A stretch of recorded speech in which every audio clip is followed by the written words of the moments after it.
Oke, kita masuk ke bagian yang kedua dari materi yang kedua, yaitu tentang dasar yang ada di dalam konsep pemodelan proses bisnis. Sekarang kita akan mencoba untuk membahas tentang konsep abstraksi. Nah, kenapa sih konsep abstraksi ini penting?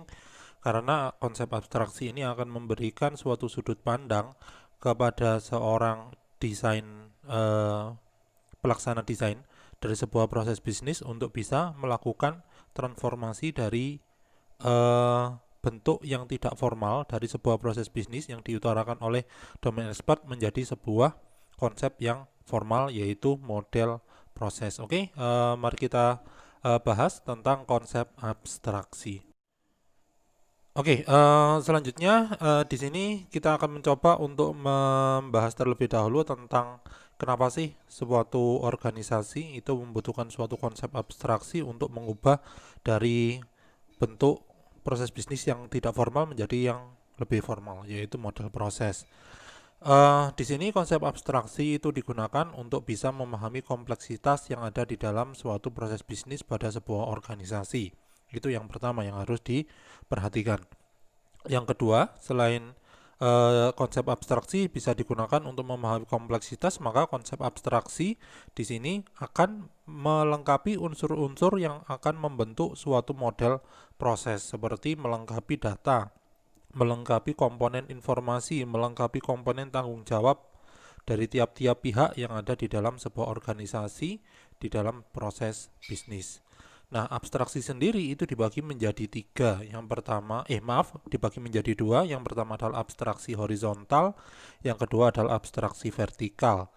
Yang dimaksud dengan abstraksi horizontal itu apa? Abstraksi horizontal itu adalah penurunan dari suatu konsep abstrak yang ada di dalam proses bisnis sampai menjadi konsep yang operasional. Jadi di sini pemisahan tingkat pemodelan dari level instance, yaitu level di mana proses bisnis itu dilaksanakan sehari-hari, itu yang dinamakan dengan level instance.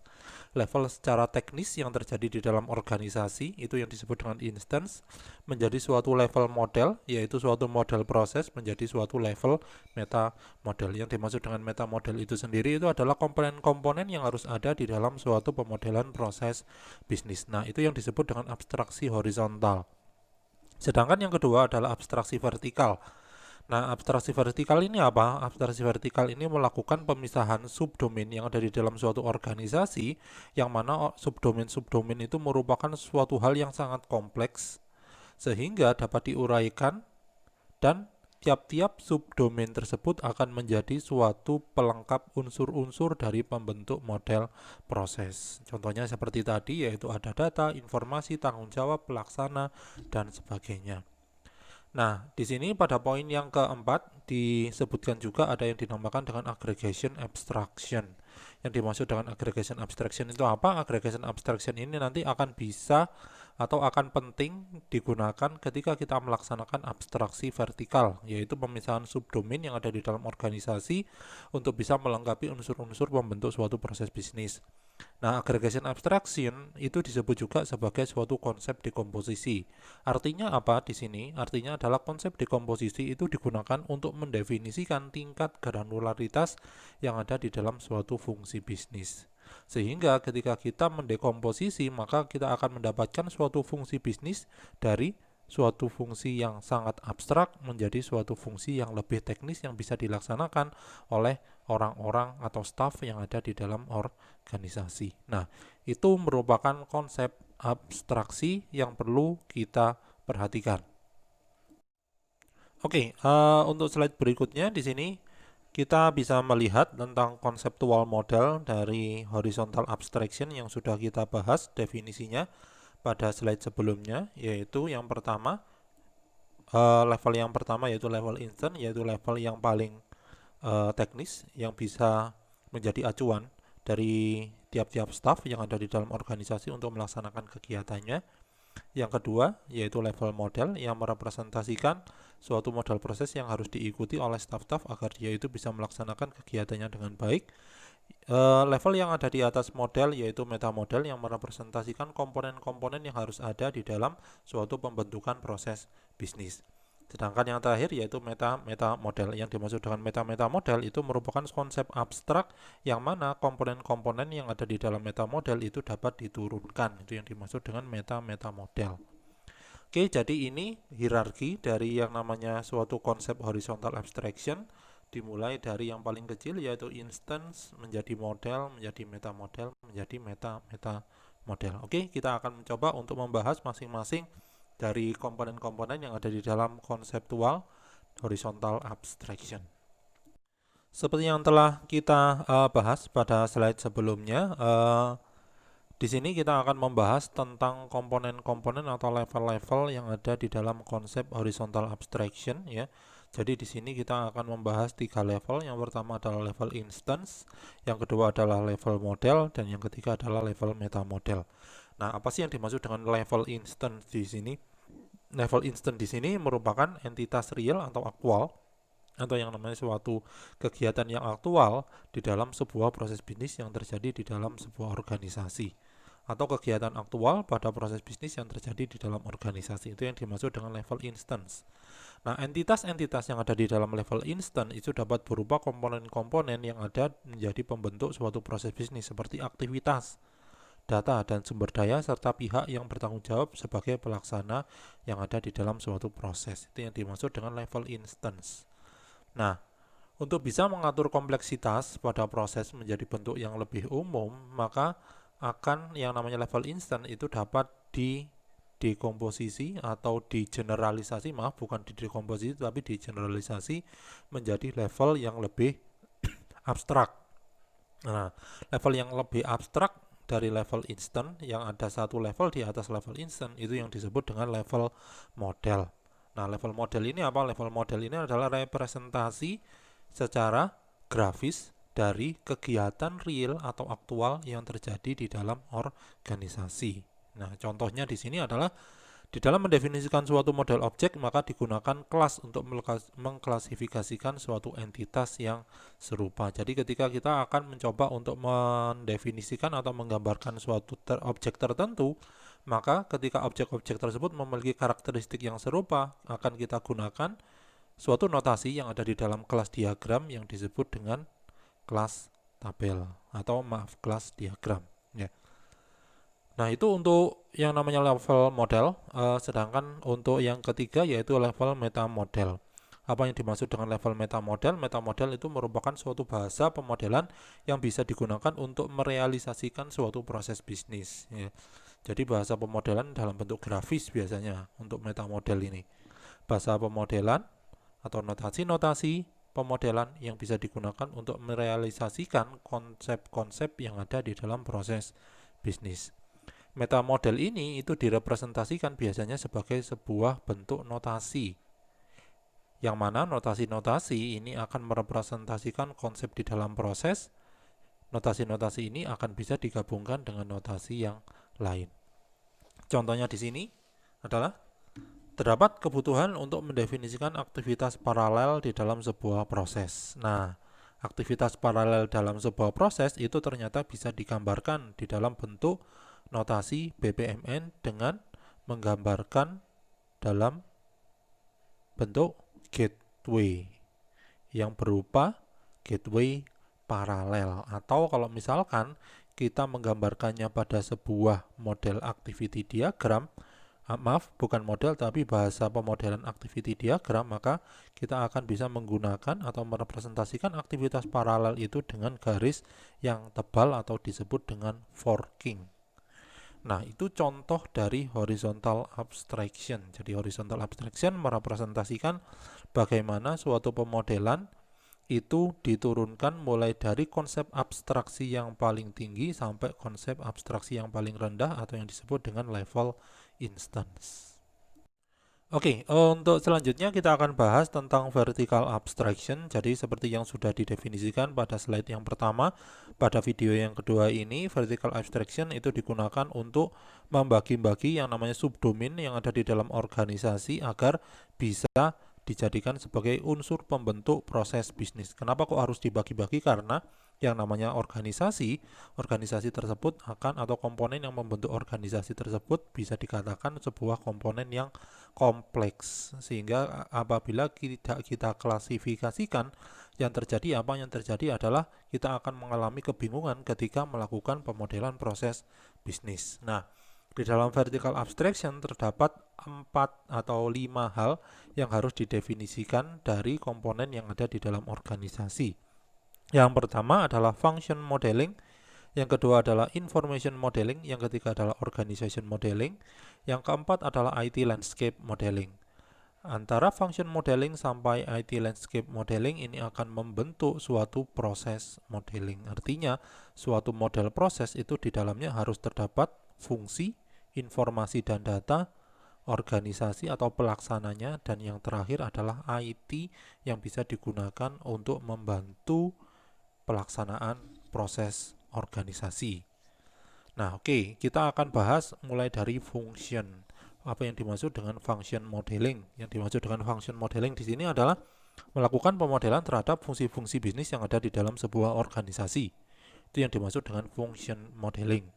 Kenapa kok function modeling ini penting? Karena tanpa didefinisikan yang namanya fungsi bisnis, maka kita tidak akan memahami kegiatan-kegiatan yang ada di dalam organisasi. Tanpa ada function modeling, kita tidak akan bisa mendapatkan tingkat granularitas yang paling rendah, yaitu adanya kegiatan yang harus dilakukan oleh tiap staff di dalam organisasi. Itu yang dimaksud dengan function modeling. Yang kedua tentang information modeling. Apa yang dimaksud dengan information modeling? Information modeling di sini kita akan mencoba untuk melakukan pemodelan terhadap data dan informasi serta keterkaitannya di dalam sebuah organisasi. Ya, bisa menggunakan suatu bahasa pemodelan yaitu UML, bukan UML tetapi IRD, Entity Relationship Diagram, untuk bisa menggambarkan information dan data modeling. Yang ketiga tentang organization modeling. Nah, di dalam organization modeling kita harus terlebih dahulu mendefinisikan kira-kira siapa yang bertanggung jawab terhadap kegiatan apa. Itu melalui sebuah konsep yang dinamakan dengan RACI chart. RACI chart itu apa? Kepanjangannya RACI, responsible, R, A adalah accountable, C adalah consulted, dan I adalah informed. Ya, setelah kita mendefinisikan RACI table, selanjutnya dari RACI tersebut akan bisa dideskripsikan struktur organisasi yang ada di dalam sebuah perusahaan. Ketika kita sudah mendefinisikan struktur organisasi, maka kita akan tahu selanjutnya siapa yang bertanggung jawab terhadap segala kegiatan di dalam organisasi. Selanjutnya adalah IT landscape modeling. Kenapa kok IT landscape modeling ini diperlukan? Karena IT landscape modeling ini akan memberikan suatu representasi bagaimana lingkungan di dalam sebuah organisasi itu akan dapat dibantu oleh implementasi teknologi informasi, atau kita akan mencoba untuk mendata kira-kira teknologi apa saja yang pernah digunakan untuk membantu proses bisnis di dalam organisasi, serta kita akan mendeteksi kira-kira teknologi apa yang kedepannya akan bisa membantu organisasi di dalam mengefisiensikan dan mengefektifkan proses yang ada di dalam organisasi. Nah, oke. Jadi itu terkait dengan vertical abstraction. Kita harus ingat bahwa yang dinamakan dengan model proses di dalam vertical abstraction itu memiliki komponen 4. Yang pertama adalah function, yang kedua adalah data dan informasi, yang ketiga adalah organisasi, dan yang terakhir adalah IT landscape. Oke, masuk ke slide selanjutnya. Jadi pada slide ini dibahas tentang apa yang dimaksud dengan vertical abstraction, subdomain yang ada di dalam vertical abstraction itu apa saja, dan kenapa kok kita membutuhkan subdomain tersebut, yang sebenarnya sudah kita bahas pada slide yang sebelumnya ya. Jadi pada poin yang pertama di sini pada abstraksi vertikal dilakukan pemodelan dengan menggunakan 5 subdomain. Yang pertama adalah subdomain proses, yang kedua adalah fungsi, informasi, organisasi, dan yang terakhir adalah IT landscape. Pada poin yang kedua di dalam vertical abstraction kita akan mencoba untuk melihat bahwa ternyata proses modeling itu merupakan pusat atau inti dari kegiatan pemodelan, yang artinya adalah fungsi, informasi atau data, organisasi dan IT landscape itu akan digunakan sebagai komponen untuk membentuk suatu proses model. Oke, jadi untuk pemodelan yang pertama yang perlu dilakukan di dalam abstraction vertical abstraction itu adalah functional modeling ya. Jadi di dalam functional modeling ini akan dapat dimodelkan suatu bentuk proses bisnis mulai dari proses bisnis yang paling tinggi urutannya yaitu value system sampai ke dalam proses bisnis yang paling rendah yang bisa dilaksanakan secara teknis oleh tiap-tiap staff yang disebut dengan activity implementation. Jadi di sini kita bisa lihat pada komponen yang ada di sebelah kanan ya. Untuk poin yang pertama di sini kita bisa lihat value system. Yang dimaksud dengan value system itu adalah penggabungan value chain antara value chain yang dimiliki oleh supplier, yang dimiliki oleh organisasi sendiri dengan yang dimiliki oleh konsumer atau yang dimiliki oleh customer. Selanjutnya di sini kita akan perjelas bahwa di dalam enterprise value chain itu terdapat yang namanya aktivitas-aktivitas. Ada dua aktivitas di dalam suatu value chain. Yang pertama adalah aktivitas support dan yang kedua adalah aktivitas primary atau aktivitas utama. Di sini aktivitas utama itu merupakan aktivitas-aktivitas yang bisa digunakan atau dilakukan untuk menghasilkan barang atau jasa yang akan dideliver ke customer. Nah, itu yang dimaksud dengan aktivitas utama di dalam value chain. Salah dua dari 5 aktivitas utama pada value chain itu adalah operation yang bertujuan untuk mengubah bahan baku menjadi barang jadi, dan yang kedua adalah marketing dan sales, merupakan suatu aktivitas dalam organisasi untuk memperkenalkan barang maupun jasa ke khalayak ramai. Nah, itu yang ada di dalam sebuah value chain, yang merupakan konsep yang kedua yang perlu didefinisikan di dalam functional modeling. Konsep yang pertama itu adalah value system. Masuk ke dalam konsep yang ketiga, maka kita akan mencoba untuk mendetailkan value chain ini menjadi beberapa fungsi bisnis. Ya, jadi di sini fungsi bisnis itu ada 3. Yang pertama dilakukan fungsi business order management untuk bisa melaksanakan kegiatan marketing and sales. Nah, dari contohnya order management itu bisa dibagi menjadi 2. Yang pertama adalah get order dan yang kedua adalah check order. Yang selanjutnya, check order ini akan bisa diturunkan ke dalam konsep yang keempat, yaitu sebagai suatu bisnis proses. Mulai dari bagaimana cara melakukan analyze order, bagaimana melakukan pengecekan secara simple, bagaimana melakukan pengecekan barang secara advance, atau dengan menggunakan beberapa kualitas yang lebih kompleks daripada kita melakukan kegiatan pengecekan secara simple. Selanjutnya bisnis proses ini akan bisa didekomposisi lagi menjadi sebuah aktivitas, yang mana aktivitas itu memiliki 3 ciri atau 3 jenis yang sudah kita bahas di awal. Yang pertama adalah aktivitas dapat berupa manual activity, yang kedua dapat berupa user interaction activity, dan yang ketiga bisa berupa system activity. Baru setelah aktivitas itu didefinisikan, selanjutnya kita akan bisa melihat bagaimana implementasi dari aktivitas secara nyata di dalam organisasi. Oke, jadi itu merupakan penjelasan dari function modeling. Oke, jadi berikut merupakan contoh dari data modeling yang bisa digunakan untuk mendeskripsikan dan menggambarkan keterkaitan data dan informasi pada organisasi atau pada proses yang ada di dalam sebuah organisasi. Jadi pemodelan data atau data modeling dari aktivitas vertical abstraction itu dapat dilakukan dengan menggunakan suatu konsep pemodelan yaitu ERD atau Entity Relationship Diagram. Nah, dapat kita lihat pada gambar yang ada di depan bahwa terdapat 3 data yang harus dikelola di dalam sebuah proses. Yang pertama adalah customer, order, dan product.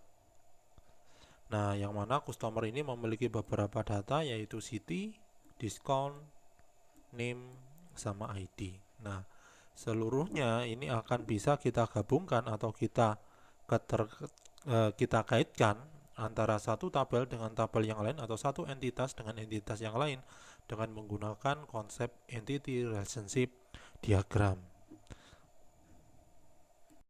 Oke, jadi berikutnya kita akan membahas tentang organization modeling yang harus didefinisikan pada vertical abstraction untuk bisa mendapatkan suatu proses bisnis yang komprehensif atau model proses yang komprehensif.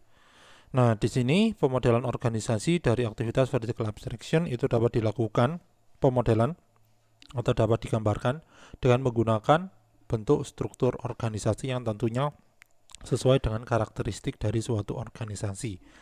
Oke, kalau misalkan kita lihat pada gambar yang ada di sebelah kiri, yaitu organization meta model, di sini kita bisa definisikan bahwa ternyata di dalam suatu organisasi itu memiliki keterkaitan antar orang dan peran yang ada. Yang pertama orang, yaitu person. Person itu memiliki suatu posisi atau pangkat yang ada di dalam organisasi. Posisi di dalam organisasi itu memiliki role atau peran. Bisa saja perannya sebagai seorang auditor, bisa saja perannya sebagai seorang evaluator, bisa saja perannya sebagai seorang staff, bisa saja perannya sebagai seseorang yang melakukan kegiatan produksi. Nah, tiap-tiap posisi itu menempati organizational unit yang tertentu atau organizational unit tertentu. Yang dimaksud dengan organizational unit biasanya di dalam organisasi itu dideskripsikan sebagai sebuah departemen. Jadi yang namanya departemen di dalamnya itu pasti ada orang-orang yang memiliki pangkat tertentu atau posisi tertentu. Yang mana posisi tertentu tersebut memiliki suatu peran. Ya. Nah, itu merupakan organization meta model yang ada di dalam organization modeling, yang mana organization meta model ini akan menjadi acuan di dalam membentuk suatu struktur organisasi seperti yang ada di sebelah kanan. Ya.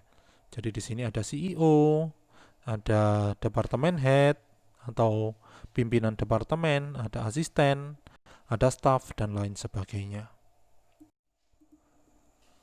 Nah, organization modeling di sini kita lanjutkan untuk pembahasan organization modeling.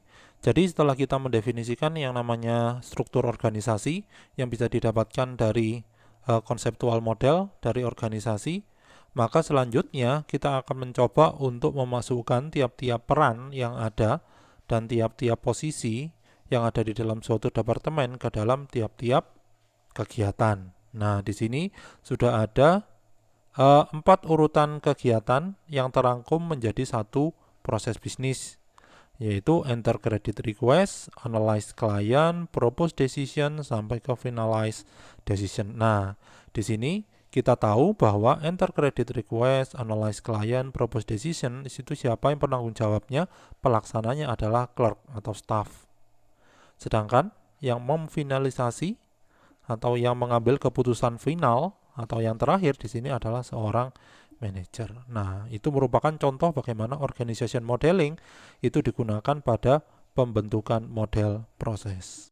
Oke, jadi yang terakhir pada video ini kita akan membahas tentang IT landscape modeling, jadi pemodelan lingkungan IT dari aktivitas vertical abstraction itu dapat digambarkan atau dimodelkan dengan menggunakan suatu pemodelan arsitektur IT. Nah, pada contoh yang ada di depan kita sudah mendeskripsikan ada sebuah proses bisnis mulai dari kegiatan store order, cek inventory, prepare invoice, send invoice sampai dengan archive. Nah, oke, jadi ini merupakan suatu proses bisnis yang ada di dalam organisasi. Proses bisnis ini dibantu dengan menggunakan teknologi apa saja ketika kita melakukan store order, cek inventory, prepare invoice, dibantu dengan menggunakan sistem informasi yaitu ERP system. Berarti ERP system itu merupakan aplikasi yang bisa digunakan untuk mengelola data mulai dari data store order, data cek inventory, sampai prepare invoice. Nah, data-data yang ada di dalam kegiatan berdasarkan dari kegiatan yang dilakukan ini akan dihasilkan suatu data. Nah, tiap-tiap data dari tiap-tiap aktivitas ini akan disimpan di dalam bentuk database. Terdapat 3 database, yang pertama adalah inventory, yang kedua adalah order management, dan yang ketiga adalah archiving. Nah, ini merupakan contoh dari IT landscape modeling. Oke, jadi itu merupakan video yang kedua. Kita akan lanjutkan pada video yang ketiga, yaitu pada pembahasan dekomposisi.